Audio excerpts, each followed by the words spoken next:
உங்கள் அனைவருக்கும் இனிய காலை வணக்கம். இந்த நாள் நிகழ்ச்சியில் இன்றைய பஞ்சாங்கம்.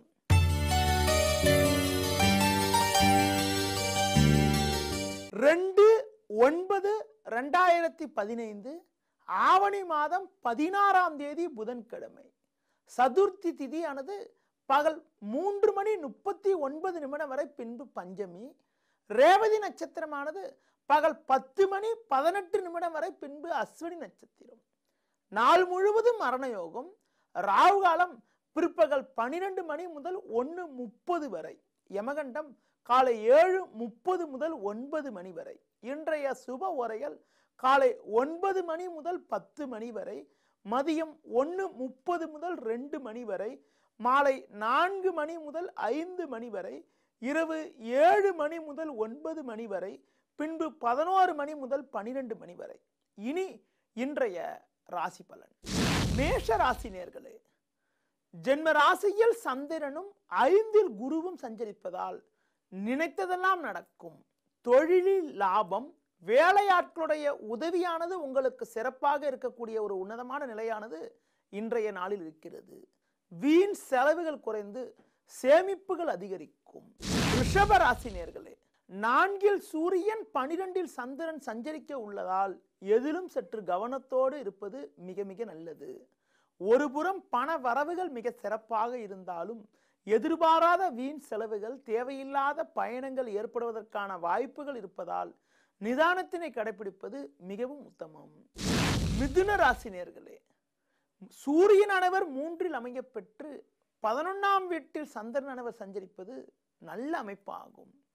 நல்ல வாய்ப்புகள் உங்களை தேடி வரும். வீண் செலவுகள் குறைந்து சாதகமான பலன்கள் உண்டாகும். பெரிய மனிதர்களுடைய ஆதரவு கூட இன்றைய நாளில் உங்களுக்கு கிடைக்கும். கடக ராசி நேயர்களே, சந்திரனானவர் 10இல் சஞ்சரிக்க இருப்பதும் 3ஆம் வீட்டில் புதனும் 2இல் குருவும் சஞ்சரிப்பதால் மங்களகரமான சுபகாரியங்கள் கைகூடி மகிழ்ச்சி ஏற்படும். தொழிலில் லாபங்கள் அதிகரிக்கும்.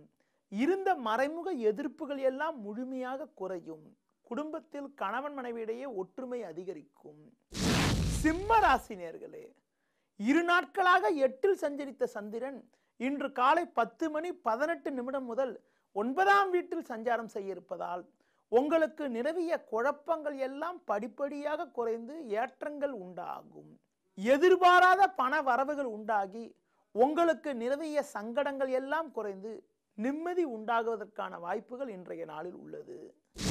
கன்னி ராசி நேயர்களே, சமசப்தமஸ்தானமான 7இல் சஞ்சரிக்கக்கூடிய சந்திரன் இன்று காலை 10:18 முதல் அட்டமஸ்தானமான 8ஆம் வீட்டில் சஞ்சாரம் செய்ய இருப்பதால் இன்று நாள் முழுவதும் சந்திராசிரமம் உள்ளது. லாபஸ்தானத்தில் செவ்வாய் சஞ்சரிப்பதால் எதையும் சமாளிக்க முடியும். புதிய முயற்சிகளை தள்ளி போடுவது தவிர்ப்பது, மற்றவர்கள் விஷயத்தில் தலையிடாமல் இருப்பது மிகவும் உத்தமம். துலா ராசி நேயர்களே, சமசப்தமஸ்தானமான 7ஆம் வீட்டில் சந்திரனானவர் சஞ்சரிக்க இருப்பதும் லாபஸ்தானத்தில் சூரியன் சஞ்சரிப்பதும் நல்ல அமைப்பாகும். இருக்கக்கூடிய இடத்தில் உங்களுடைய மதிப்பும் மரியாதையும் அதிகரிக்கும். உடல் ஆரோக்கிய ரீதியாக இருந்த சின்ன சின்ன பாதிப்புகள் கூட முழுமையாக விலகி எதிலும் சுறுசுறுப்பாக செயல்படுவீர்கள். விருச்சிக ராசி நேயர்களே, சந்திரனானவர் 6ஆம் வீட்டில் வலுவாக அமைய பெற்று 10இல் சூரியன் சஞ்சரிப்பதால் பெரிய மனிதர்களுடைய ஆதரவானது உங்களுக்கு கிடைக்கும். குடும்பத்தில் நிலவிய சின்ன சின்ன சிக்கல்கள் எல்லாம் முழுமையாக விலகி கணவன் மனைவியிடையே ஒற்றுமை அதிகரிக்கும். கூட்டாளிகளால் சாதகமான பலன்கள் ஏற்படுவதற்கான வாய்ப்புகள் இன்றைய நாளில் உள்ளது. தனுசு ராசி நேயர்களே, பஞ்சமஸ்தானமான 5ஆம் வீட்டில் சந்திரனானவர் சாதகமாக அமைய பெற்று பாக்யஸ்தானத்தில் குருவும் சூரியனும் சஞ்சரிப்பதால் எதிர்பாராத உதவிகள் கிடைக்கும். இருந்த பிரச்சனைகள் எல்லாம் படிப்படியாக விலகும். குடும்பத்தில் கூட தடைப்பட்ட சுபகாரியங்கள் கைகூடும். பிள்ளைகளால் சாதகமான பலன்கள் ஏற்படும்.